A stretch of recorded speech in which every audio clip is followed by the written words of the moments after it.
nggih. Setahu saya manusia harimau itu yang berjuluk Cindaku, nggih. Cindaku, yaitu manusia harimau dari tanah Minang atau disebut dengan nama suku Tingkas, ya, suku penjaga hutan. Tugasnya para suku mulia ini adalah menjaga kelestarian hutan, di mana perjanjiannya manusia tidak mengganggu hutan harimau di hutan, ya. Begitu juga harimau juga tidak mengganggu manusia. Dan Cindaku ini adalah manusia harimau dengan keturunan leluhurnya bisa berubah wujud menjadi kepalanya harimau. Sedangkan para keturunannya itu berevolusi dari permulaannya dari entah gimana permulaannya. Setiap bulan purnama mereka mendapatkan kekuatan penuh, tentunya dalam hal positif, ya, untuk melindungi dan mendapatkan kekuatan macan dan ke jiwa-jiwa pemberani yang jiwa melindungi, ya. Dari tarikannya saya hanya tidak mendapatkan apa-apa, hanya diperlihatkan seorang kakek tua berbaju putih dengan ikat itu seperti coklat hitam itu di kepala, diikat gini, itu berdiri di atas air seperti kali gitu deh, sungai.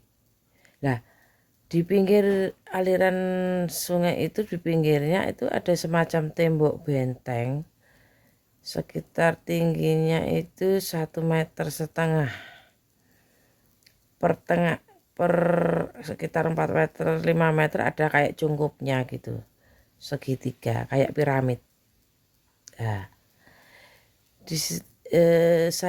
posisi saya di mimpi itu, saya lagi duduk di atas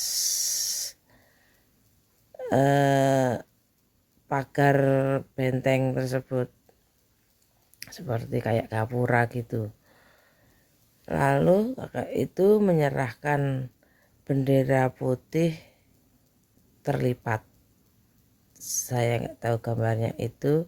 Setahu saya hanya di labeli bahwa itu sebuah sungai di Kerinci gitu.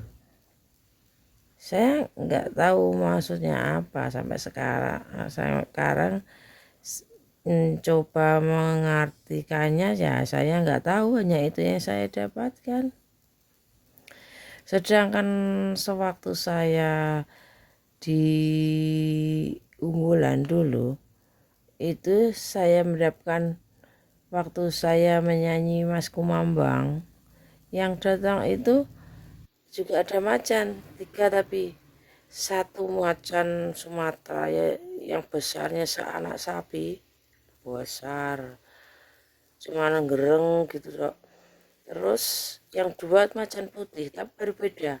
Macan putihnya yang besar itu loreng hitam, yang agak kecil itu seperti putih, loreng kayak abu-abu begitu.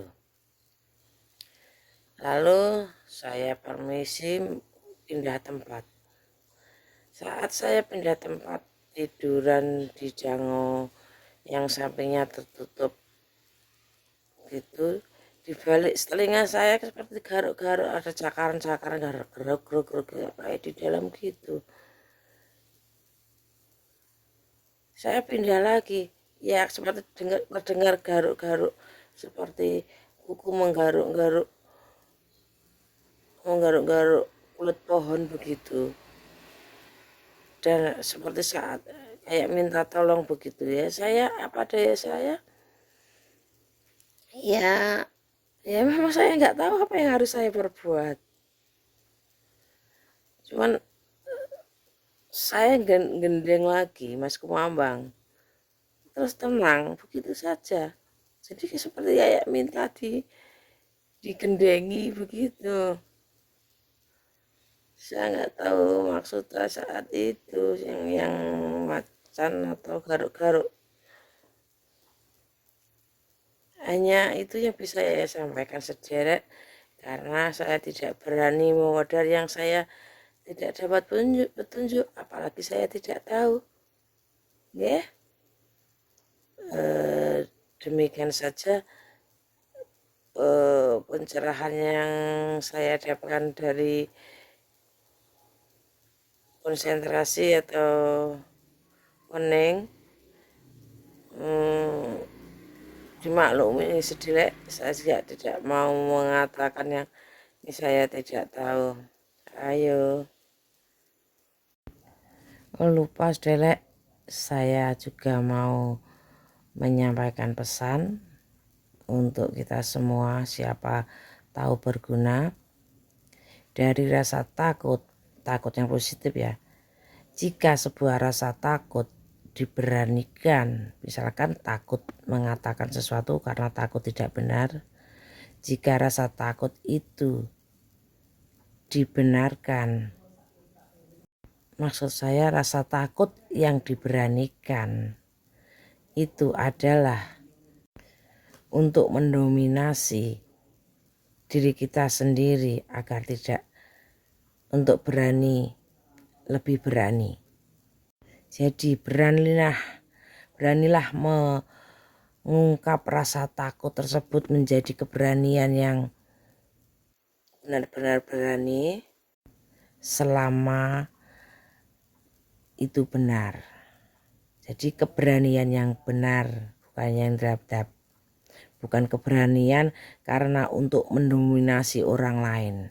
Jadi keberanian yang sejati adalah kebenaran yang berani diungkapkan, bukan keberanian yang memaksakan diri untuk mendominasi agar bisa mendominasi orang lain.